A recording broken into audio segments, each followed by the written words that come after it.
We are here to discuss Syria tonight. We're the greatest fighting force anywhere in the world.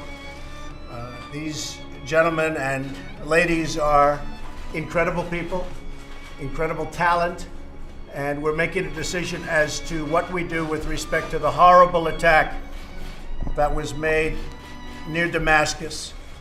And it will be met, and it will be met forcefully. Now, breaking news this hour, stark warning from President Trump to Russia, get ready. In an early morning tweet, Mr. Trump said this: get ready, Russia, because they will be coming nice and new and smart. You shouldn't be partners with a gas-killing animal who kills his people and enjoys it. This warning on Twitter, it comes after Moscow threatened swift retaliation against any potential U.S. airstrikes in Syria on Monday. The president promised some sort of decision within 48 hours following an apparent chemical attack near Damascus. Activists say dozens of civilians were killed.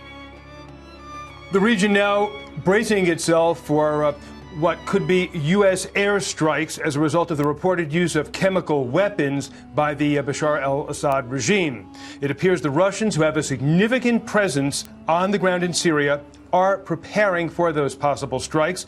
Satellite images obtained exclusively by Fox News from ImageSat International show recent activity at the Syrian port of Tartus. Earlier today, take a look at the imagery, 11 Russian battleships could be seen at the port. Now, at this hour, they are presumed to be at sea. Only hours ago, a single Russian submarine remained. The U.S. military is also on the move. The USS Donald Cook left Cyprus on Monday and is within striking distance of potential Syrian targets. Published reports say it has an arsenal of 50 Tomahawk missiles. The USS Harry Truman, on a scheduled deployment, is also headed to the region. European air traffic controllers have put on high alert regarding possible military action in Syria. Airlines have been told to prepare for possible disruption of navigation equipment, and some airlines have rerouted flights. In addition to the U.S., the U.K. and France are calling on the international community to respond to Syria's alleged use of chemical weapons. 1 year ago, the U.S. was alone in launching airstrikes in Syria in response to the use of deadly nerve gas. Any attack now would likely involve a coalition and could last for several days.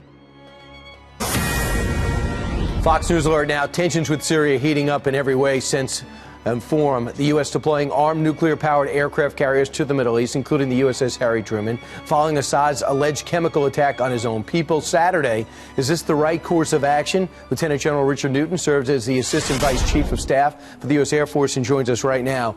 First off, General, great to see you. This would be your branch that's going to be heavily depended on to inflict the damage. Does it bother you that we've waited since Saturday to act, because word is that Syria is moving their assets to the Russian bases? Good morning, Brian. It's good to be with you again.